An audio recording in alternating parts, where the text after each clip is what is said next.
Welcome to the Living Word Podcast. I am your host, Genevieve, and these episodes serve as a reminder to how essential your fullest expression is on this planet during one of the most transformative times in our history.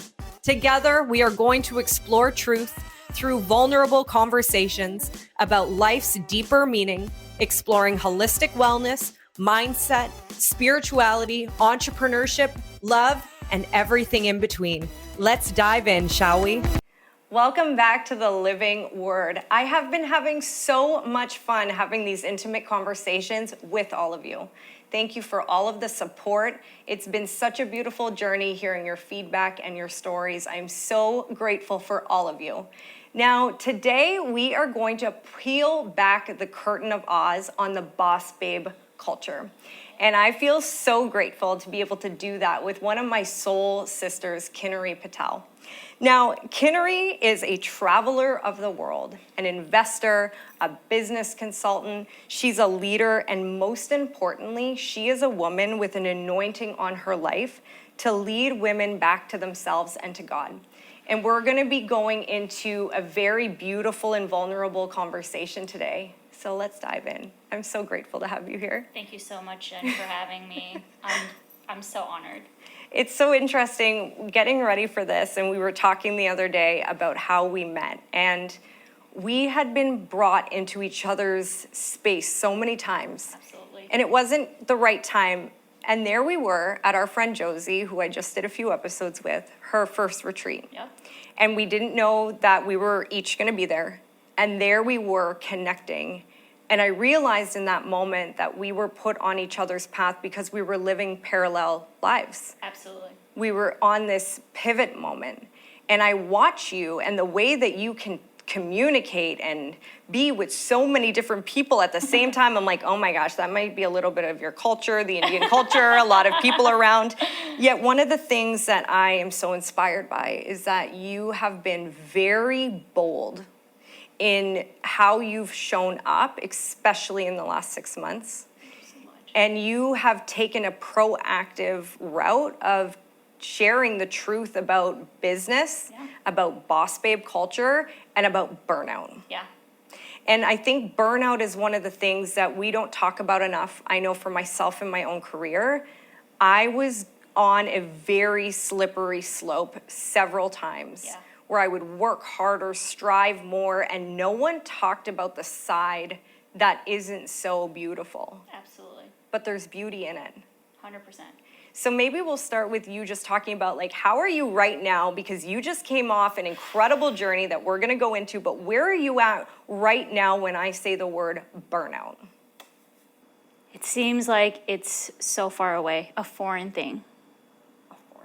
I am so proud of myself, and I'm very grateful for the support I've had throughout this journey to come back to myself, to really know who I am from within, and not have what I know now was a severe burnout shadow me anymore.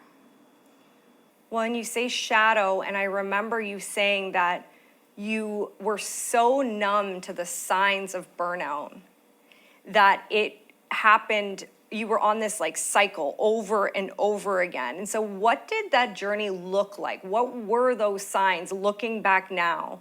Because I know that it's all very clear to you. Yeah.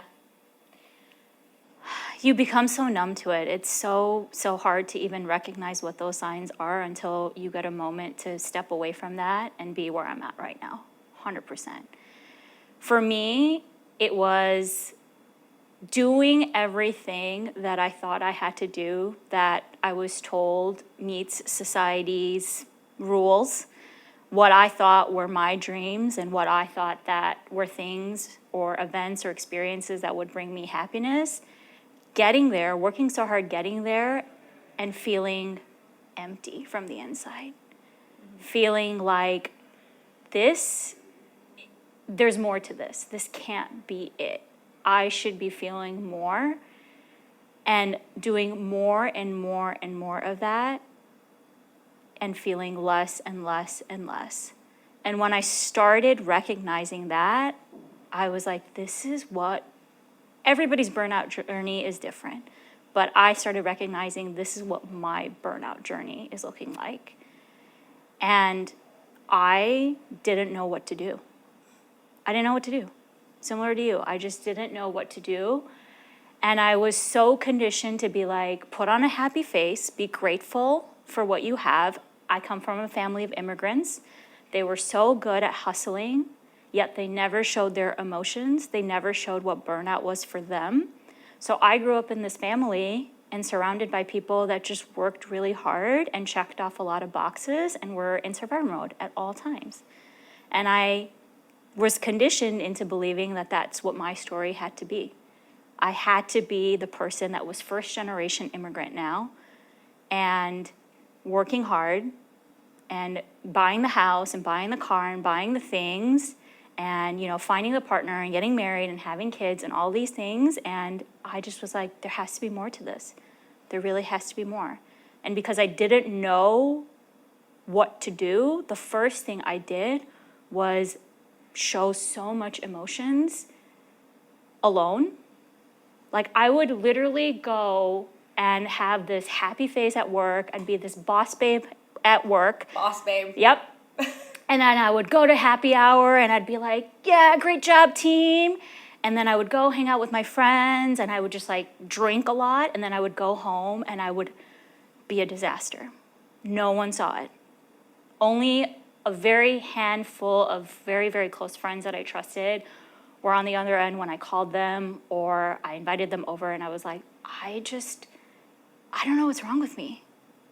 And then I would wipe those tears, I'd go to bed and I'd wake up and I was like, snap out of this. You need to snap out of this. You need to be grateful for what you have. People don't have food. People don't have homes. You have all of this. Like, be grateful. And I was brushing it away and it was all part of what now I know is burnout. You said so many things and it's like I resonate. I'm listening to it and I'm like, I remember being in that position. And I really despise that we are like, be grateful for the money you're making. People don't have food. People don't have this. And it's like, okay. Yeah. So why is it only about achievement? Why is it only about what one version of success looks like?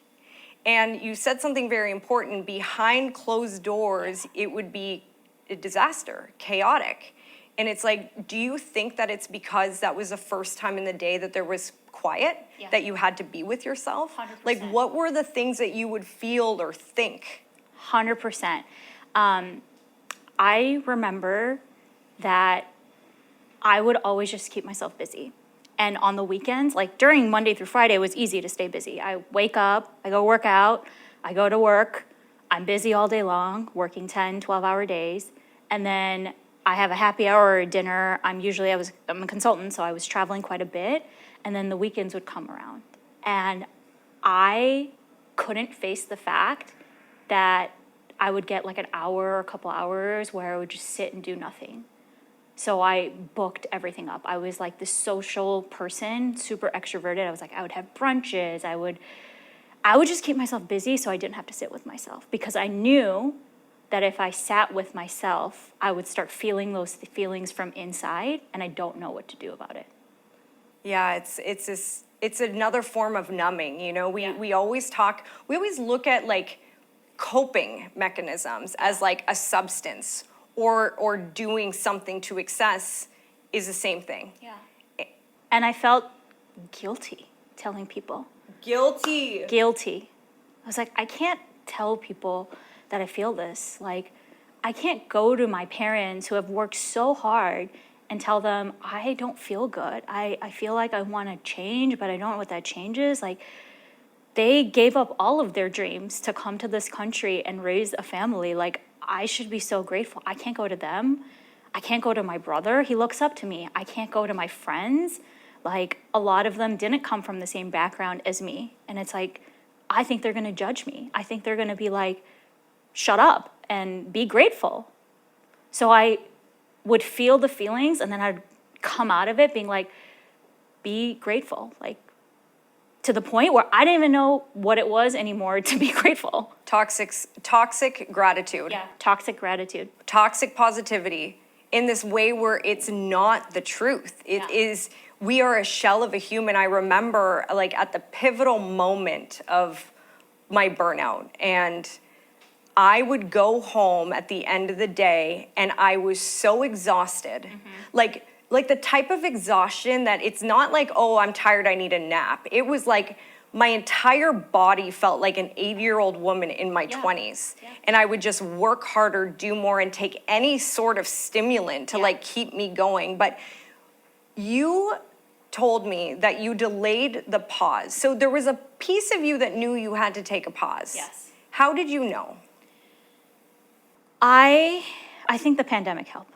I'm definitely one of those people. I think everybody has their story, but I'm grateful for the pandemic because it forced me to stop traveling. It's forced me to stop going to the office and doing my work from my home and recognizing like, wait, I'm starting to actually feel a little bit different and I like this change of feeling within me. So how can I do more of this? What was the feeling? Calmness. Ooh. Instead of all the other times, I felt hollow from the inside. Like I had no soul, I had no being inside of me. I was just this person from the outside. I had the heights of my career. I remember one of my promotions, I can't remember which ones, but I had walked into what was the corner office in the high-rise building overlooking the river in Chicago. And I was like, this is what everybody works hard to do, to get here. And I walked into that office that was like, now I was the first to reserve this office whenever I needed it. And I walked in and I looked outside of the window and I was like, I have never felt so lost from the inside, so numb from the inside. Like, this is what I've like grinded for all of these years to get to. Why don't I feel something more? Why don't I feel happy? Then I faked it. Right. You fake it. You're like, it's not in me, so I need to find a way to get it in me.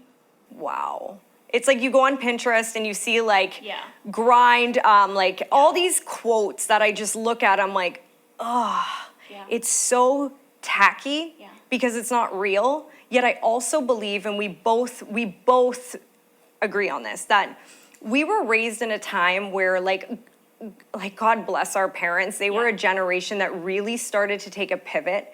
And then they started talking about emotions a little bit more. And then we were the generation, I believe, and I'm putting things into categories, that we were the generation that started actually talking about what was going on inside externally. And that's where this conversation about masculine and feminine energy came in.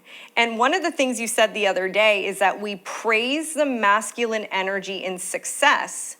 And women get caught up in that and don't recognize the signs of misalignment and burnout. And I think that is so powerful because we're not talking men and women, we're talking the energy. And it's like the striving, the pushing, the going, the achieving, all of that.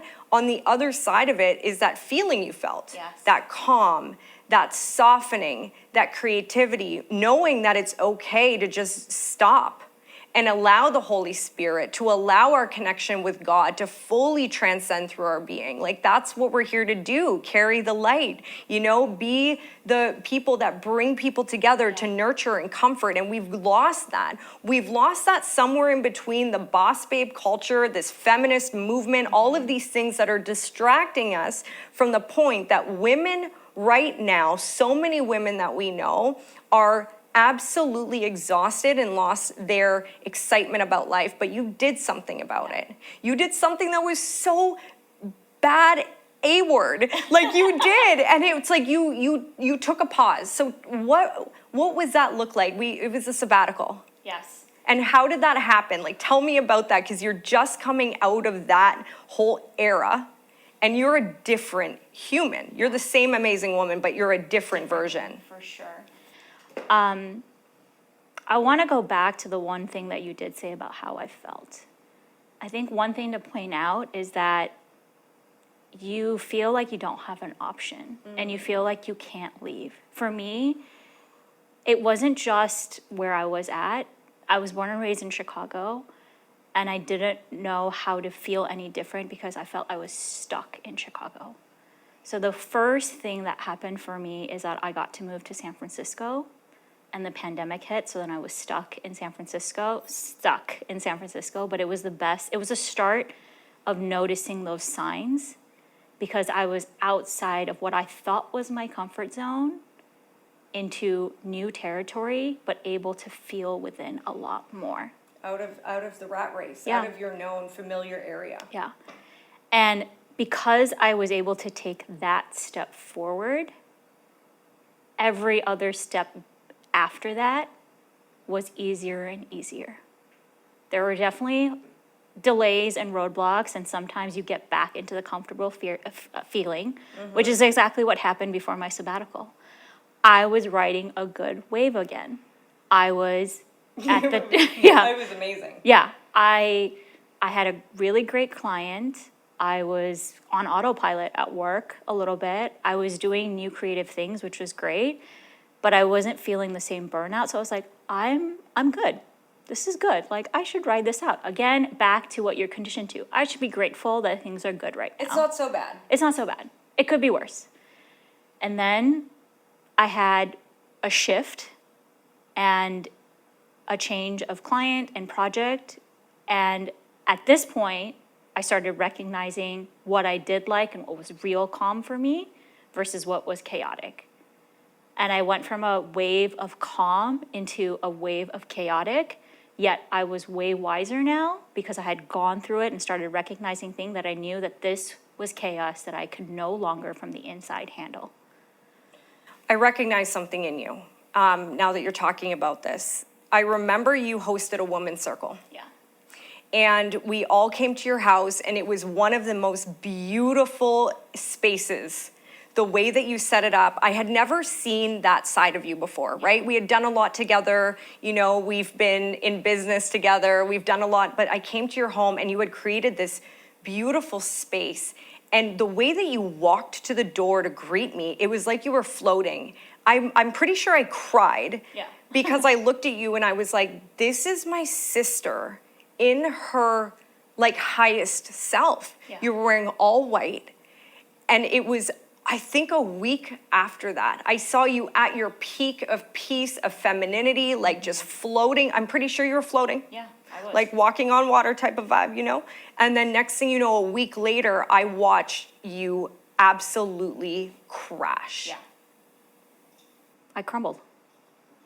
I went from what I knew was back to boss babe balance of knowing where I needed to exert my masculine energy and where I could be more in my feminine energy, to getting that feminine energy taken away from me and having to only be in the masculine. However, my being was wiser now and I could not handle it.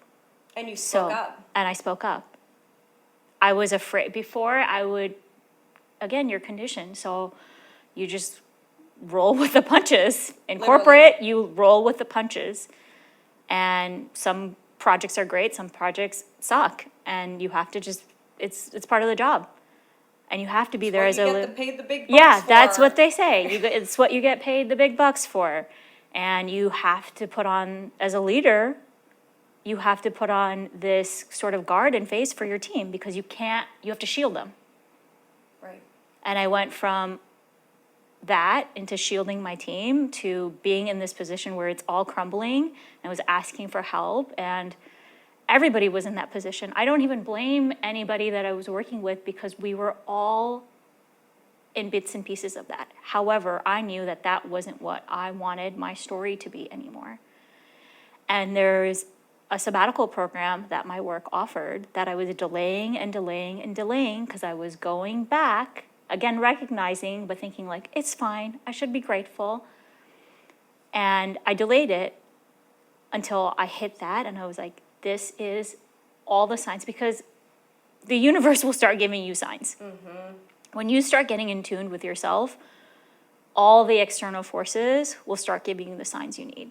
And that was my sign that if I don't take a break right now, like a true sabbatical, not riding a comfortable wave at work and being okay and being grateful, like stop working. I had to hit bottom again. And it was when I hit that second bottom, but my being knew better. My being this time knew there's a way out. You're not stuck. You can make a decision. You're getting a benefit that's offered to you. Use it. What you just said reminds me of Stephen Furtick, and he says, I'm not stuck unless I stop. Yeah. And that's something that I always saw you always do. You never allow whatever's happening in your environment to be your reality. And I've watched you, the self-help, the therapy, the coaching, you've done it all. And the thing that I find so absolutely incredible is that when you started to slow down right before your sabbatical, you made a decision that no one was to contact you about anything work-related. Yeah. Don't talk to me about projects. Yeah. Don't talk to me. And we had a lot going on. Yeah. And you went to India, back to your roots, yeah. and you disconnected from everything. Yeah. What was that like? I have goosebumps. Me too. It was a conscious choice for sure to be back to my roots and being there and being so present. I turned off that laptop and I did not open it until I had to, which was when I had to go back to work. And just being there, just walking on the ground barefoot, spending quality time with my family, with my parents, breathing the air, feeling the spirituality, the reason why people seek going to India. I was there and I was like, this is in my DNA, and now I feel it. Wow. I see a sparkle in your eye as you talk about it. It's amazing too, because I think one of the things we don't talk about is that there's levels of our evolution. Yeah. And we always talk about like raising our frequency, our vibe attracts our tribe, but what does that actually mean? And I truly believe that when we can actually take a look at how we feel inside versus how we're showing up and they don't align, there's something we have to change. Yeah. We either have to change our external reality, which is what you did, so that you could come back to yourself. And one of the things that is very inspiring, if you're open to talking about this, is before the sabbatical, you had this fear of lack. Yeah. You had this fear of running out of money. Yeah. You had a fear like of being broke. And it was like really aligned with that boss babe culture. And I think this is something that's really important, is that we have this fear that we're gonna run out. Yeah. And you stopped completely, took a cut and pay everything, and something happened. Yeah. Yeah, you start believing that like, if you stop, everything will stop. But that's just not how the world or nature works. Like, things don't stop. Right. Things keep going. They keep evolving. And I was in such a lack. I was like, I don't think I have enough saved up. I can't like take a sabbatical for too long. Maybe I'll just take a short one. And I made those choices, and it was a choice from the inside too. Like I had to, because this one part of you will always be the bad guy and start saying the narrative of like lack. You can't do this. It won't work for you. All of these things. And I had to shut that voice down and be like, this is for the better me. Like, this is for me to step into my higher self and to do the work I'm really aligned to do now, which I know, but now I got to take the action. And I had signed up for a 90-day sabbatical, which is a max that my work allowed. And a month in, like literally ditching my phone on most days, not knowing what day it was, not knowing what time it was, being so present with my family in India and just myself in India, that I actually got an email from work saying, hey, by the way, we're doing some promotion on our sabbatical program as a benefit. Like, would you like 90 extra days? And I was like, what? And, oh, by the way, we're also giving a higher stipend. And what's a stipend for us non-corporate people? So you don't get your full pay. Some companies, which I was fortunate that my company offered this, is They give you a shorter or smaller pay of your paycheck for the month that you're off. Wow. Yeah. Was that not like the clear sign? I saw that email and I literally had to put the phone down and I was like, this can't be real. This can't be real. Like, really, universe? And then I like calmed down and I picked up the phone and I was like, nope, this is from HR. And it's double in the pay per month and I get 3 more months. So instead of, and that was the difference, right? Because I was very grateful and I was in a better place. And so that gratitude was different. When you're grateful and it's forced and you're not in a good place from the inside, that gratitude doesn't count.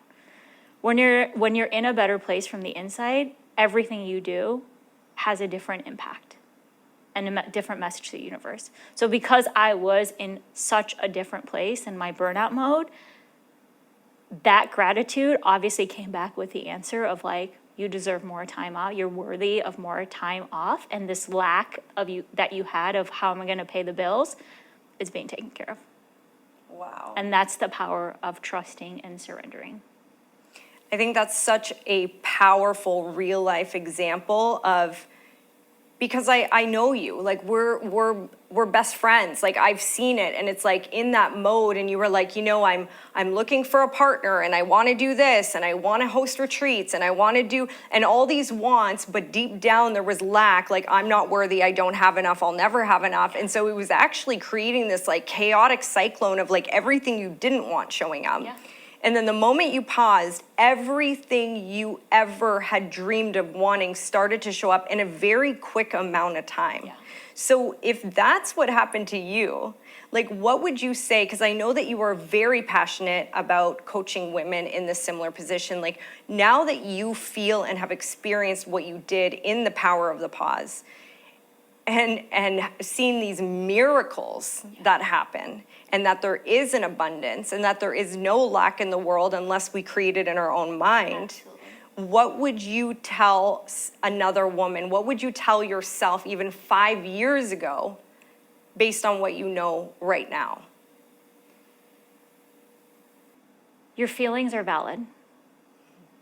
And the minute you start feeling that you are not who you know from the inside, raise your hand and ask for help.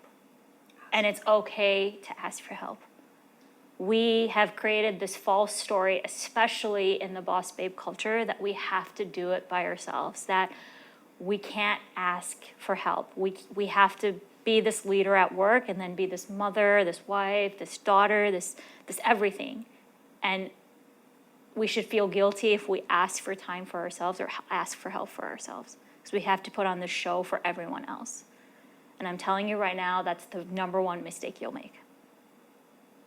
Asking for help is hard. It is very hard, but if you want to be the change, that's the first change you need to make. Is when you start seeing signs, when you start feeling signs of this doesn't feel right, or it's like, I don't want to feel like this. Maybe you don't even know the signs, and you're like, if you go to bed and you're like, I don't feel good, and that comes up the next day and the next day, say something. Say something.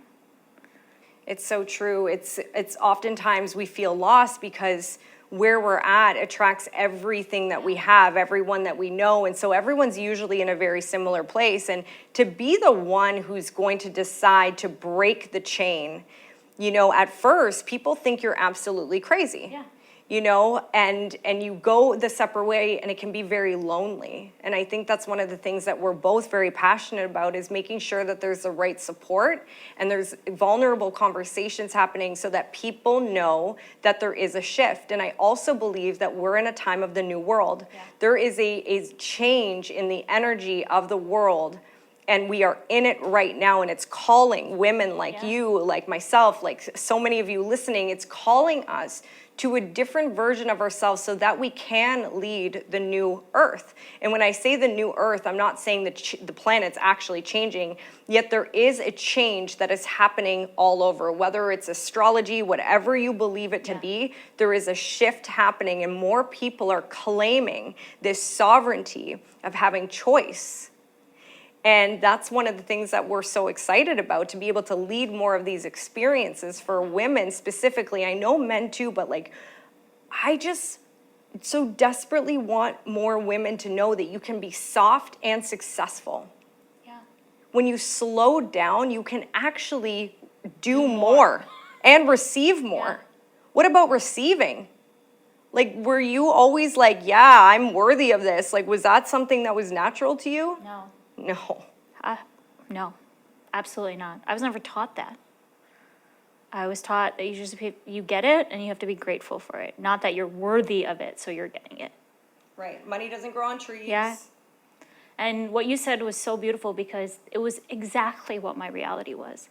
Where I was at, all of my closest friends, like I mentioned, when I was calling and talking to those people that I felt comfortable with, it's because they were in the same place as me. They were going through their own journey of burnout. And you walk away and you're like, I'm going to make some different choices. And it's scary, but I want to promise everyone that if you make that step, the universe has a bigger plan for you, and you're going to be filled with people that are aligned. There was not a single moment that the loneliness was an illusion that I had inside, because around me, I started very, very quickly getting the right people that were aligned to the path, such as yourself. It delivers. Yeah.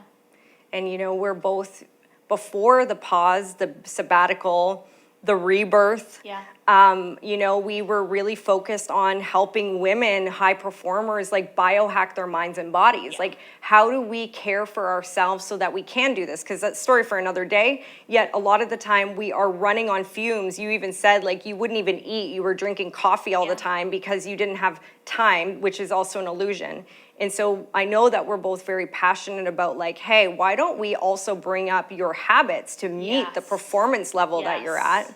And then on the other side of that, right now, I know that you are on a God-given mission to coach other women who are in a similar position, be able to make a pivot before they have to wait too long. And you've done so many certifications, so many retreats, so many courses, like unbelievable amounts of learning, and you've put it into practice by being prepared to go first and teach people a way. So if your story resonates, which I know, with other women who are in a similar position, who feel stuck, who don't know what to do next, who feel like there's no way out, who literally feel like there's a death happening inside themselves, and they're young and have the rest of their lives ahead of them. Like, how do they find you? How do they connect with you? Where can they come and talk to you? They can find me on Instagram or LinkedIn and just send me a message saying, let's connect. That's all I need. Because the beauty of this and the work that I want to do is be able to create these custom packages and custom coaching and custom mentoring for people that need it. Because it doesn't have to be just women helping women. It's women who are helping other women who are leaders help their teams. And that team could be of women, of men. You're going to have ripple effects as long as you make the choice of making a change. And the change has to start with yourself. Like I knew I had to make changes in the choices I was making and invested in myself so that I could be a better leader in whatever it is that I do, whether it's at work, whether it's other things that I do. And so come find me and let's have a conversation on how we can make that change for you. And I highly recommend you do if you reach out, but every single one of us needs someone in our life that has done something that we want to do, who has gone first. And before we close for today, one of the interesting things we were talking about earlier is that when you start to embody this new way of being, this new like worthiness, right? it's a confidence that is so innate in your being that you start seeing things that you've accepted in your life, the way people behave and have always behaved that way, it almost starts to feel icky. Yeah. You start being around people that your nervous system lights up and starts speaking to you, and it's no longer okay. And there's this beautiful B word called boundaries that have to happen. And I think that's something that we've both learned through the burnout and looking at the lens of boss babe culture, knowing that that was just something that another thing we were striving for. And on the other side of the boss babe culture was this thing that we didn't know how to do called boundaries because we didn't feel that we were allowed to. Yeah, or worthy to put them in. And now it's okay. It's okay to guard your time, guard your body, guard your energy, right? It's the energy. I think the number one thing is the energy, putting boundaries for who you're letting literally take from you and who you're letting give to you. Because if it's toxic energy coming in, it's swimming in you, and that's what you're giving out. And what is it that you're looking for, and why are you giving or over giving and then being bitter on the other side of it? What are you expecting? What are you looking for? It's like we also have to take that responsibility on ourselves, right? Like I remember so many times I would over give and then be so sour about it. Same. And it's like, that's on me. That's not on them. Yeah, same. And we can't recognize it when we're in this cyclone of this like sad, energyless, burnt out version of ourselves. No. And I'm just so grateful that you share your story, that I get to learn from you, that we get to grow together. I'm excited for us to host our next mastermind for women. Be on the lookout for that. We'll have a wait list up soon. I love you. I love you too. Thank you so much for having me. If you had one thing that you wanted to share with everyone who's listening today, what would it be? Surrender and trust.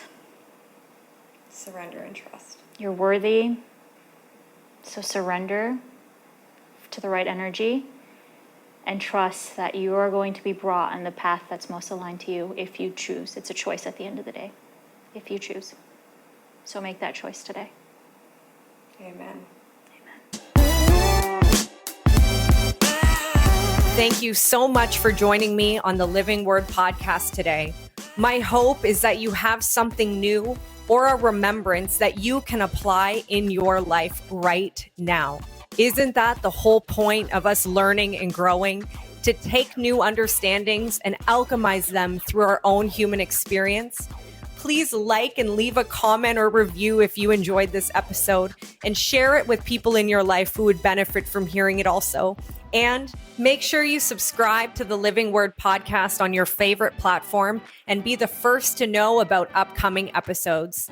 Sending so much love and gratitude to be on this journey together. See you soon.